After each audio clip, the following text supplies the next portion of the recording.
The lockdown that shook our whole school. Man, I still remember the way the air changed that day. You ever feel a room go from goofy to dead silent in one breath? That's exactly what happened. I was 13 and just trying to survive the last class of the week, and in less than 2 minutes everything flipped.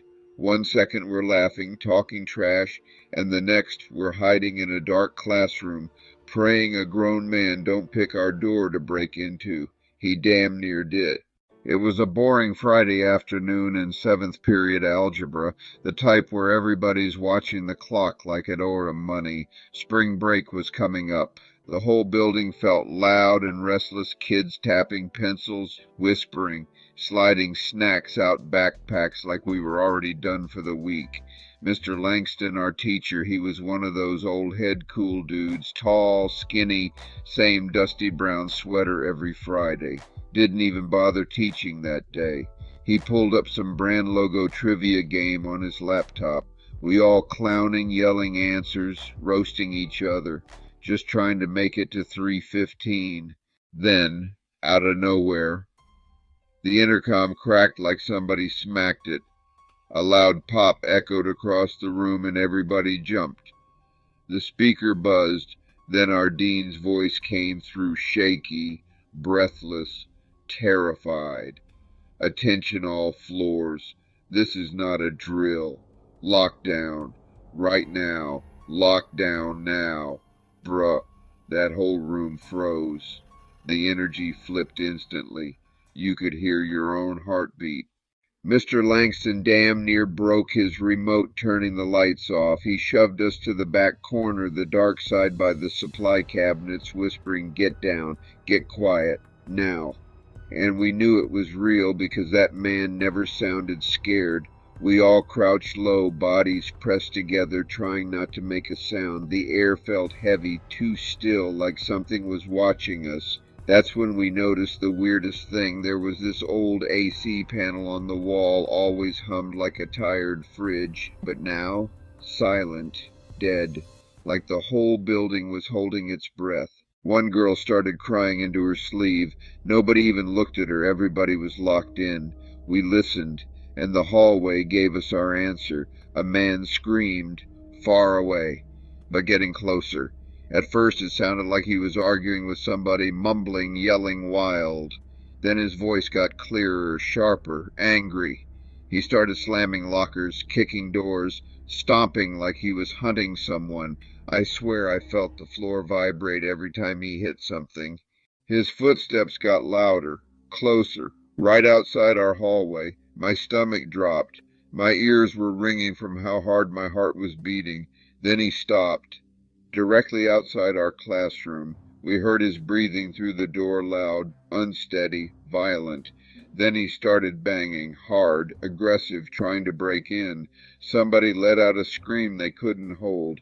The man went silent. Then the door handle moved, slow, like he was testing it. "Open up!" he yelled so loud the walls shook. Every second felt like a minute. Nobody breathed. Nobody blinked. He pressed on the door again, harder, like he was thinking about forcing it open. If that lock slipped, we were done. Finally, after forever. His footsteps moved away. His yelling faded down the hall, smaller, quieter, gone. But we stayed frozen, too scared to even move a finger. 10 long minutes later, the intercom cracked again. Our dean's voice was still shaking. She told us a mentally unstable man slipped in through a broken back entrance. He assaulted the front desk worker, then vanished somewhere in the school. Nobody knew if he had a weapon. Nobody knew how long he'd been walking the halls. Back then, our school barely had working lights, let alone cameras. He could have been standing in our hallway for hours, and nobody would have known. They kept us in that dark room until way after school ended. Parents crowded the schoolyard, police everywhere, teachers shaking. We walked out like survivors of something nobody would explain. We still had no clue how close we actually were to dying, but that night, that's when it got worse.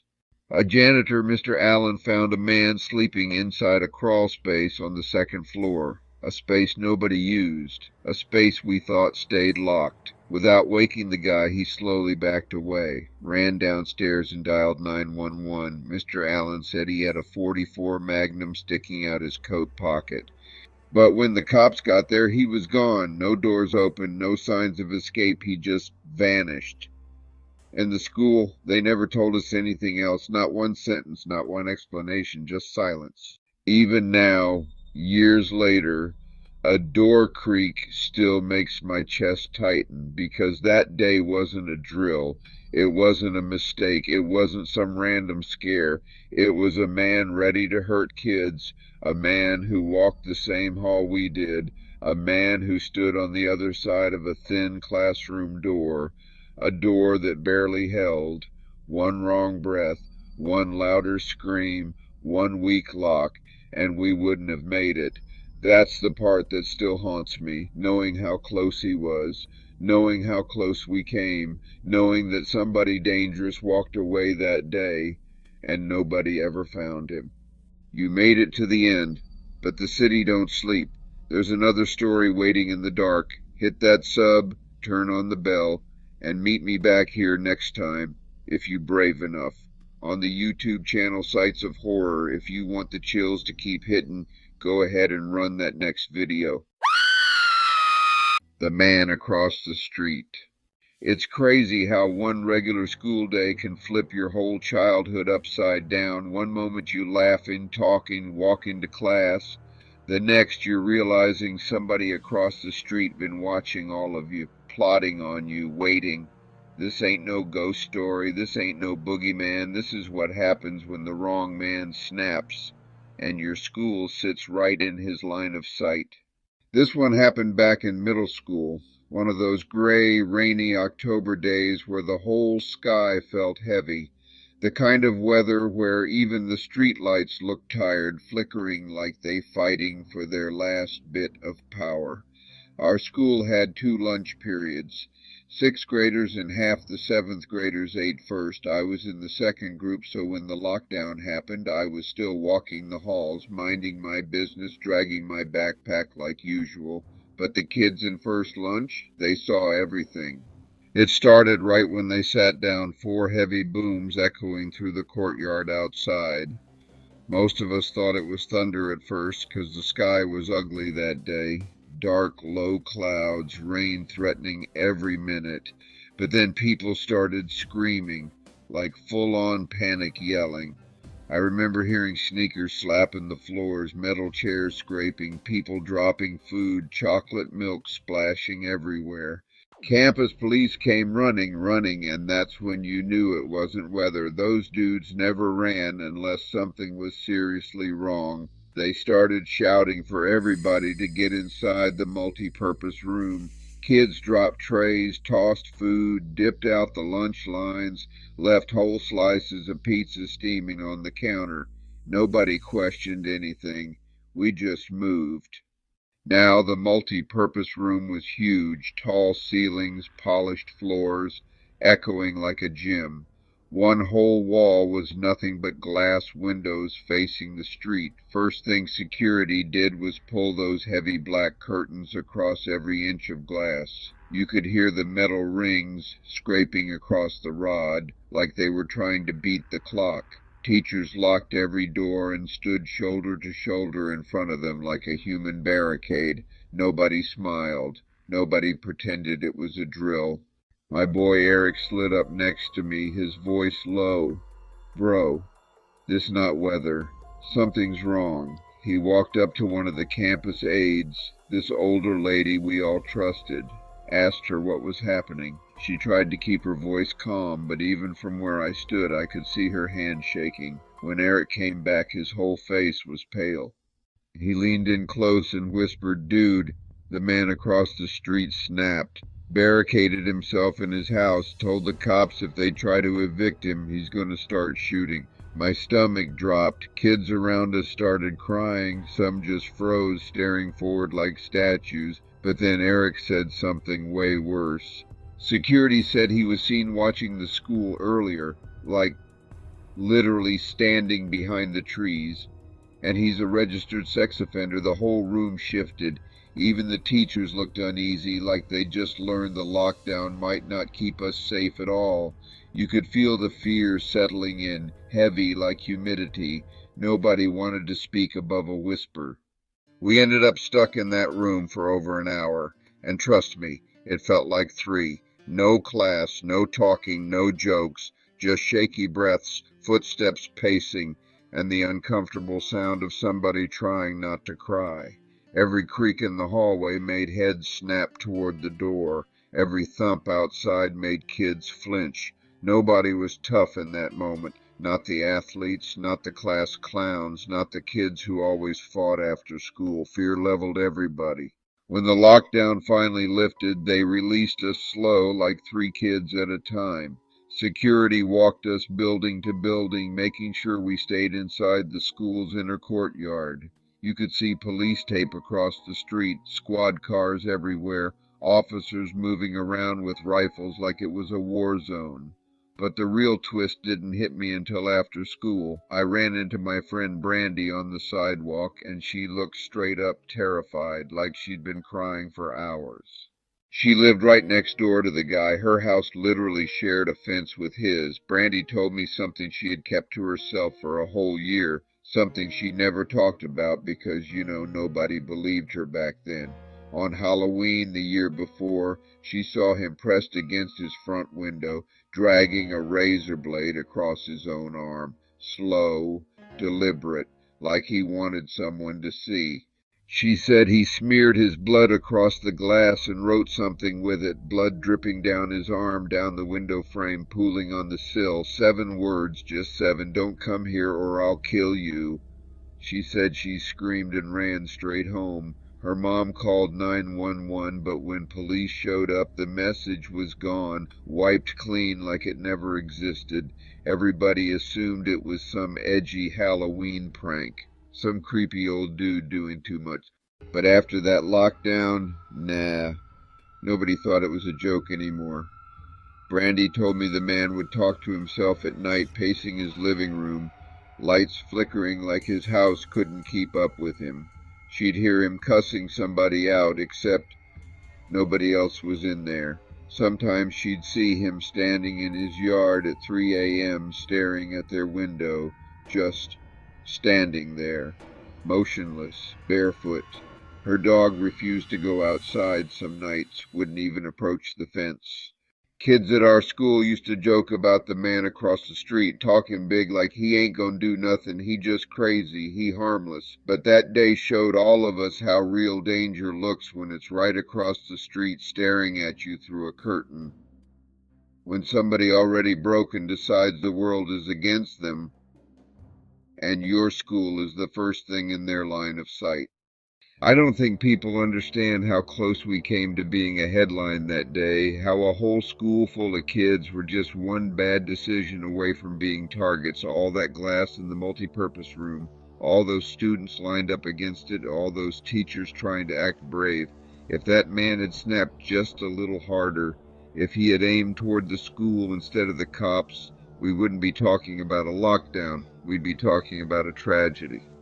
And every time I walk past that street now, I still see his house, empty, boarded up, silent. But sometimes late at night I swear I feel eyes on me from behind those boarded up windows, like he never stopped watching. If this story hit too close to home, you already know what to do. Hit that like button, drop your thoughts below, and subscribe to the very best YouTube urban horror channel, Sites of Horror, because out here, the streets remember, do you? If you want the chills to keep hitting, go ahead and run that next video. The basement hiding spot I survived a school lockdown.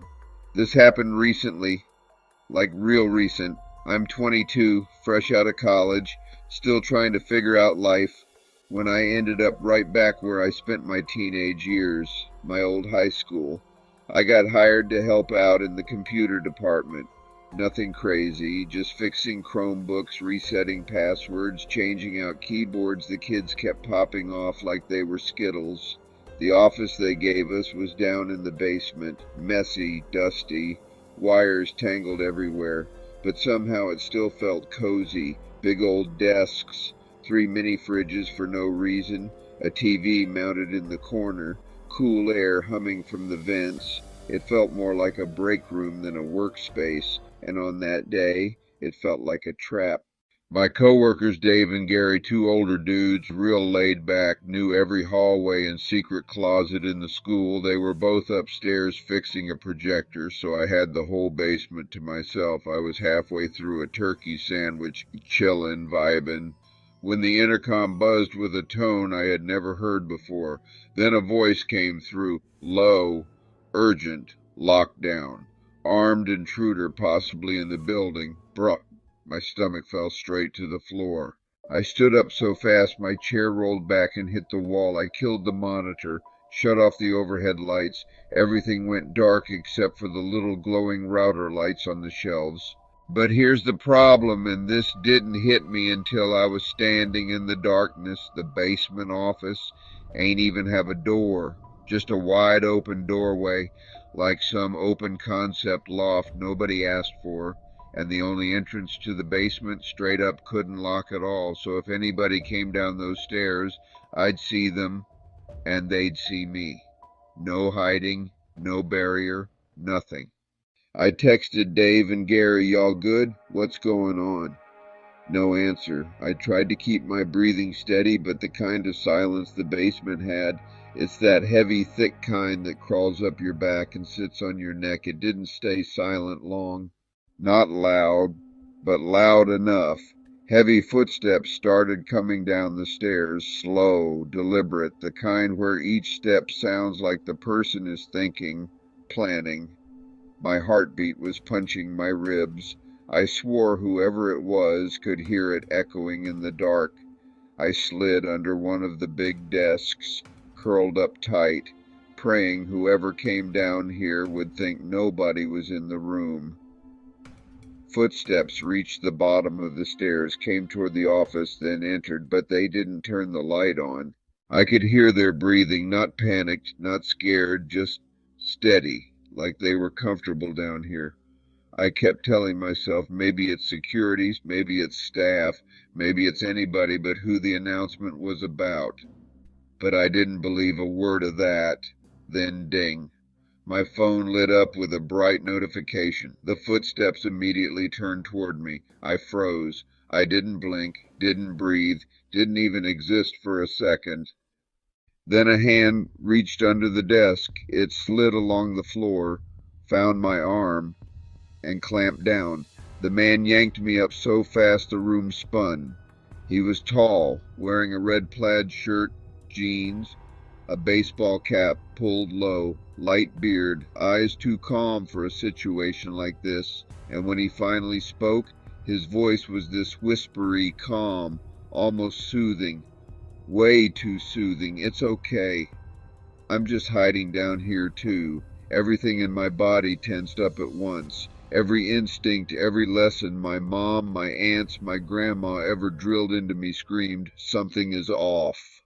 He said he was a parent who came to pick up his kid, but somebody upstairs yelled at him to hide. He asked if there was another exit down here. I pointed toward the back hallway, my hand straight up shaking. He nodded, but he didn't move. He just kept looking at me like he was trying to read my face, trying to see if I believed him. I finally glanced at my phone to check the message from earlier. It was from Dave.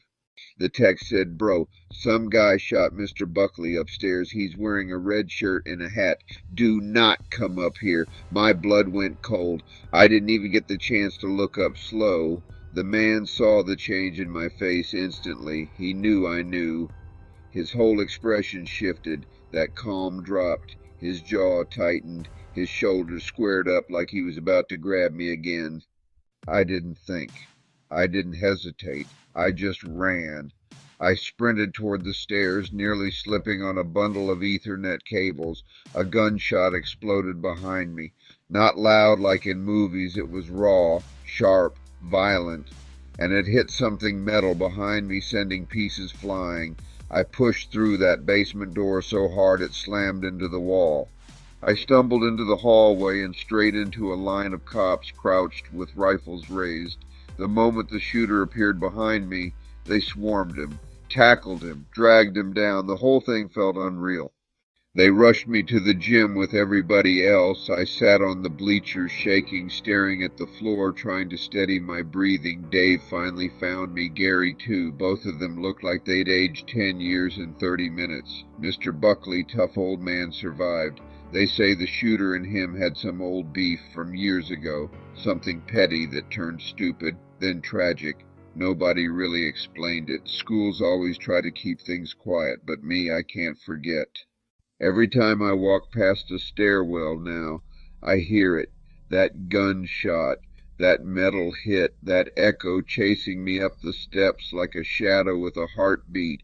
And every time I step into that basement, I feel that same cold air from that day, that same silence, and I swear I still hear those slow footsteps coming down, one by one, looking for a place to hide or for someone else to grab.